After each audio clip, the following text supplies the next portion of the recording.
যে চুরি বিদ্যা বড় বিদ্যা যদি না পড়ো ধরা। নরেন্দ্র মোদীর শাসনে ভারতবর্ষে চুরির সমস্ত সীমা অতিক্রম করেছে। এত বড় পুকুর চুরি বললে ভুল হবে, মানে সাগর চুরি বলা যায়। মানে এরকম সাগর চুরি ভারতবর্ষের ইতিহাসে কেন গোটা পৃথিবীর ইতিহাসে আর কখনো হয়তো কেউ দেখতে পায়নি বা দেখতে পাবে না। কিভাবে ইলেকশন কমিশন জালিয়াতির মাধ্যমে নরেন্দ্র মোদীকে ক্ষমতায় বসিয়েছে সেটা মানুষের বুঝতে আর বাকি নেই। সেই নরেন্দ্র মোদীর শাসন চলছে, যে নরেন্দ্র মোদীর প্রতিটা কথা মিথ্যা। মোদীজি ভাষণ দিতে গিয়ে বলেন না, ইয়ে মোদি কি গ্যারেন্টি হ্যায়। তো মোদীজির প্রতিটা গ্যারেন্টি ব্যর্থ প্রমাণিত হয়েছে ভারতবর্ষে। আজকে গোটা দেশের অপোজিশন, গোটা দেশের বিরোধী শক্তি, বিরোধী পার্টি, ইন্ডিয়া জোট, তারা সবাই এসআইআরের বিরোধিতা করছেন এবং নির্বাচন কমিশনের উপরে আঙুল তুলেছেন। মোদীজির কী স্বার্থ রয়েছে নির্বাচন কমিশনকে ধামাচাপা দেওয়ার? এর দ্বারাই প্রমাণ হয় যে চোরে চোরে মাস্তুতো ভাই। নরেন্দ্র মোদীর আসলে কোনো যোগ্যতাই নেই দেশনায়ক রাহুল গান্ধীর সামনে। নরেন্দ্র মোদী তিনি কোন স্কুলে পড়েছেন তার কোনো হদিশ নেই, তিনি কোথা থেকে ডিগ্রি করেছেন তার কোনো হদিশ নেই, তার লেখাপড়া, তার রাজনৈতিক ইতিহাস কোনো প্রমাণ নেই। সব একটার পর একটা গল্প বানিয়ে দেওয়া হয়েছে। দেশনায়ক রাহুল গান্ধী মানে তার যে শিক্ষকতার যোগ্যতা, তার রাজনৈতিক যে ইতিহাস, ব্যাকগ্রাউন্ড, তার রাজনৈতিক পরিবার থেকে জন্ম, মানে তার যে ব্যাকগ্রাউন্ড, তার যে যোগ্যতা, তার যে ইতিহাস, তার সামনে Narendra Modi a big zero, কোনো যোগ্যতা নেই, শুধুমাত্র মিথ্যা বলা ছাড়া। রাহুল গান্ধীর তার যে ব্যক্তিত্ব, তার যে বক্তব্য, তার যে পদক্ষেপ, আজকে রাহুল গান্ধী তিনি বলছেন যে নরেন্দ্র মোদী ये कोई प्रॉब्लम नहीं है, ये मेरे सामने कुछ नहीं है। তার যে এই বলার ভাবভঙ্গি, তিনি যে বলছেন, তার কাছে যে তথ্য আছে, তার কাছে লড়াই করার মতো যে ক্ষমতা আছে, যে কনফিডেন্স রয়েছে, যে ব্যক্তিত্ব রয়েছে, সেই ব্যক্তিত্বের সামনে মোদিজি কিছুই না। মানে বাংলায় জন্ম নেওয়া কুলাঙ্গার যারা রয়েছে, অর্থাৎ শুভেন্দু অধিকারী, শ্রমিক ভট্টাচার্য, মিঠুন চক্রবর্তী, এদেরকে এই বাংলার মানুষ খুব শীঘ্রই জবাব দেবে। আর অভয়া অর্থাৎ মৌমিতা বা তিলোত্তমার যে বাবা মা, তারা যে বিজেপিকে সঙ্গে নিয়ে, শুভেন্দু অধিকারীকে সঙ্গে নিয়ে তারা যে আন্দোলন করতে যাচ্ছে, একবারও তাদের কথা মনে হলো না যে বিজেপি পার্টি গোটা ভারতবর্ষের বুকে ধর্ষণের রাজ চালাচ্ছে, বিলকিস বানুর ধর্ষকদের গলায় মালা পরায়, প্রজ্ঞাজিৎ মণ্ডল এবং চন্দন মালাকার বিজেপির নেতাকর্মীরা পাকিস্তানের পতাকা লাগানোর চেষ্টা করে, দেশে দাঙ্গা বাঁধানোর চেষ্টা করে। সেই দাঙ্গাবাজ পার্টি, সেই ধর্ষক পার্টি বিজেপিকে সঙ্গে নিয়ে তুমি ধর্ষণের বিরুদ্ধে আন্দোলন করবে? আসলে অভয়ার বাবা মা, তাদেরকে তাদের ব্রেন এমনভাবে ওয়াশ করা হয়েছে যে তারা সঠিকভাবে চিন্তা ভাবনা করতে পারছে না। আসসালামু আলাইকুম, স্বাগতম টপিক তরঙ্গে। আমি মুস্তাফিজুর রহমান। আজ আমাদের আলোচনার বিষয় হলো দেশনায়ক রাহুল গান্ধী বনাম a big zero, a big liar Narendra Modi. আলোচনার শুরুতেই সেই কথা বলতে হয় যে চুরি বিদ্যা বড় বিদ্যা যদি না পড়ো ধরা। দেশনায়ক রাহুল গান্ধী দেশবাসীর সামনে তিনি যে দুর্নীতি তুলে ধরেছেন নির্বাচন কমিশনের, তার মাধ্যমে প্রমাণ হচ্ছে নরেন্দ্র মোদীর শাসনে ভারতবর্ষে চুরির সমস্ত সীমা অতিক্রম করেছে। এত বড় পুকুর চুরি বললে ভুল হবে, মানে সাগর চুরি বলা যায়। মানে এরকম সাগর চুরি ভারতবর্ষের ইতিহাসে কেন গোটা পৃথিবীর ইতিহাসে আর কখনো হয়তো কেউ দেখতে পায়নি বা দেখতে পাবে না। এদিকে বিজেপির নেতাকর্মীরা বা বিভিন্ন গদি মিডিয়া তারা বলছে এসআইআর করার যে প্রক্রিয়া শুরু করেছে নির্বাচন কমিশনের মাধ্যমে, বিহারে এবং অন্যান্য রাজ্যে যে হওয়ার কথা হচ্ছে, সেই এসআইআর নাকি এই ইলেকশন কমিশনের এই যে ভুলগুলো রয়েছে সেই ভুলগুলো সংশোধনের জন্য এসআইআর করা হবে বা এসআইআর করা হচ্ছে। সুতরাং এসআইআরকে সমর্থন করা উচিত এবং রাহুল গান্ধীর অভিযোগের কারণেই এসআইআরের দিকেই বা এসআইআরের পক্ষেই রাহুল গান্ধীর বক্তব্য যাচ্ছে। বুঝতে পেরেছেন? মানে থিওরিটা ঠিক এরকম যে গ্রামে যখন কোনো চোর যখন চুরি করে, তো সেই চোর চুরি করেই নিজেকে সমস্ত লোকের সন্দেহ থেকে বাঁচার জন্য বা চুরির অভিযোগ থেকে বাঁচার জন্য গ্রামের লোকশুদ্ধ জেগে ওঠার আগে, সবার আগেই সে নিজে গ্রামের মধ্যে চোর চোর চোর বলে চিৎকার করতে শুরু করে। গ্রামের লোক ভাবে যে নিশ্চয়ই চোর অন্য কেউ হবে। তো এখানেও সেই থিওরি অ্যাপ্লাই করেছে। নির্বাচন কমিশন যদি স্বচ্ছ হতো তাহলে দেশনায়ক রাহুল গান্ধী যে সমস্ত অভিযোগ দায়ের করেছেন, যে সমস্ত দুর্নীতির তথ্য জালিয়াতি ফাঁস করেছেন, যে সমস্ত প্রমাণ চাওয়া হয়েছে ইলেকশন কমিশনের কাছে, সেই সমস্ত প্রমাণ, সেই সমস্ত অভিযোগের ভিত্তিতে নির্বাচন কমিশন নিজের সাফাই সে দিতে বাধ্য থাকতো বা দিত। নির্বাচন কমিশন ডিজিটাল ডেটা দিতে প্রস্তুত নয়, সিসিটিভি ফুটেজের ডেটা দিতে নির্বাচন কমিশন রাজি হচ্ছে না। দেশনায়ক রাহুল গান্ধী এতগুলো অভিযোগ করেছেন, পাঁচটা অসারতা দেখিয়েছেন, জালিয়াতি দেখিয়েছেন, তাও শুধুমাত্র একটা বিধানসভা কেন্দ্রের। সেখানে যদি এত সাগর চুরি ধরা পড়ে, তাহলে গোটা ভারতবর্ষের বুকে কিভাবে ভোট চুরি করে, কিভাবে ইলেকশন কমিশন জালিয়াতির মাধ্যমে নরেন্দ্র মোদীকে ক্ষমতায় বসিয়েছে, সেটা মানুষের বুঝতে আর বাকি নেই।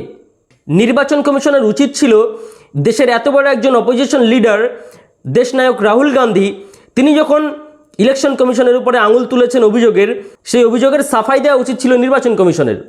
কিন্তু সেই সাফাই না দিয়ে বরঞ্চ উল্টো আরও রাহুল গান্ধীর দিকে আঙুল তুলে রাহুল গান্ধীর কাছ থেকে হলফনামা চাইছে। রাহুল গান্ধী তিনি বলে দিয়েছেন যে তিনি যখন এই ভারতবর্ষের সংসদে যখন বসেছেন শপথ নেওয়ার সময় তিনি হলফনামা দিয়েছেন, হলফনামা দিয়েই তিনি সংসদ হয়েছেন, অপোজিশন লিডার হয়েছেন। এর সঙ্গে আর একটা লিগাল প্রশ্ন থেকে যায় যে ভারতবর্ষের যে প্রধানমন্ত্রী, সেই প্রধানমন্ত্রীর উচিত ছিল দেশের অপোজিশন লিডার যখন একটা নিরপেক্ষ সংস্থার দিকে আঙুল তুলেছে, সেই নিরপেক্ষ সংস্থার অভিযোগগুলোকে খতিয়ে দেখে তার সাফাই তলব করা। তার সাফাই তলব না করে নরেন্দ্র মোদী এবং অমিত শাহ নির্বাচন কমিশনের জালিয়াতিকে ধামাচাপা দেওয়ার চেষ্টা করছেন। রাহুল গান্ধী তো বলে দিয়েছেন যে প্রতিবার ইলেকশনের সময়ে দেশের মানুষের মেজাজ একরকম থাকে আর ভোটের ফলাফল অন্যরকম আসে কিভাবে। আজকে যে সমস্ত বিজেপির সমর্থক, বিজেপির নেতাকর্মী এবং বিজেপির বি টিম যে সমস্ত পার্টি রয়েছে, তারা যারা এসআইআর এর পক্ষে যারা কথা বলছে যে নির্বাচন কমিশনের এই সমস্ত বিভিন্ন ভুল রয়েছে বা ভোটার তালিকা বিভিন্ন সংশোধন করার জন্য যে এসআইআর করতে হবে, সেই এসআইআর প্রক্রিয়ার মাধ্যমে আবার যে নির্বাচন কমিশন জালিয়াতি করবে না, ভুল করবে না, তার কি গ্যারান্টি আছে? কারণ শাসন চলছে তো নরেন্দ্র মোদীর, এখানে শাসন তো অন্য কোনো পার্টির চলছে না। সেই নরেন্দ্র মোদীর শাসন চলছে, যে নরেন্দ্র মোদীর প্রতিটা কথা মিথ্যা। মোদীজি ভাষণ দিতে গিয়ে বলেন না, ইয়ে মোদি কি গ্যারান্টি হ্যায়, তো মোদীজির প্রতিটা গ্যারান্টি ব্যর্থ প্রমাণিত হয়েছে ভারতবর্ষে। নির্বাচন কমিশন এত বছর ধরে যে বিভিন্ন দুর্নীতি আর জালিয়াতি চালিয়ে এসেছে, নরেন্দ্র মোদীর যোগসাজশে যে বিভিন্ন দুর্নীতি চালিয়ে এসেছে, সেই সমস্ত দুর্নীতি যে আবার এসআইআর এর ক্ষেত্রে হবে না, তার কি গ্যারান্টি আপনাদের কাছে আছে? সেই জন্য আজকে গোটা দেশের অপোজিশন, গোটা দেশের বিরোধী শক্তি, বিরোধী পার্টি, ইন্ডিয়া জোট, তারা সবাই এসআইআর এর বিরোধিতা করছেন এবং নির্বাচন কমিশনের উপরে আঙুল তুলেছেন। মোদিজির কি স্বার্থ রয়েছে নির্বাচন কমিশনকে ধামাচাপা দেওয়ার? এর দ্বারাই প্রমাণ হয় যে চোরে চোরে মাস্তুতো ভাই। দেশের প্রতিটা জিনিসের যে মূল্য বৃদ্ধি তা আকাশ ছুঁয়ে গেছে। পেট্রোল 60-65 টাকা থেকে আজ 105 টাকা হয়েছে। নরেন্দ্র মোদী গদিতে বসা থেকে শুরু করে আজ পর্যন্ত শুধুমাত্র আদানি আম্বানির গোলামি করা ছাড়া, তাদের মুনাফা পাইয়ে দেওয়া ছাড়া গোটা ভারতবর্ষের যে আপামর জনসাধারণ, গোটা ভারতবর্ষের গরিব মানুষের জন্য মোদীজির কোনো প্রকল্প নেই। নরেন্দ্র মোদীর আসলে কোনো যোগ্যতাই নেই দেশনায়ক রাহুল গান্ধীর সামনে। নরেন্দ্র মোদী তিনি কোন স্কুলে পড়েছেন তার কোনো হদিশ নেই, তিনি কোথা থেকে ডিগ্রি করেছেন তার কোনো হদিশ নেই, তার লেখাপড়া, তার রাজনৈতিক ইতিহাস কোনো প্রমাণ নেই। সব একটার পর একটা গল্প বানিয়ে দেওয়া হয়েছে।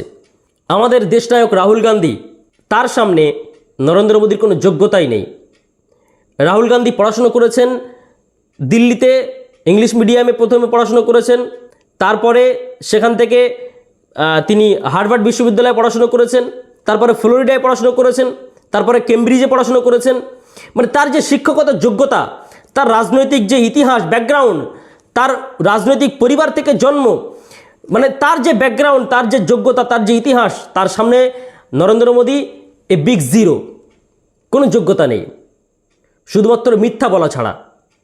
তিনি এন্টায়ার পলিটিক্যাল সায়েন্স নিয়ে ডিগ্রি করেছেন ইউনিভার্সিটি থেকে, ইউনিভার্সিটি না। কারণ নরেন্দ্র মোদীর যে ডিগ্রির যে পেপার শো করানো হয়েছে তাতে লেখা রয়েছে ইউনিভার্সিটি, অর্থাৎ বি দিয়ে লেখা রয়েছে, ভি দিয়ে নয়, ইউনিভার্সিটি নয়।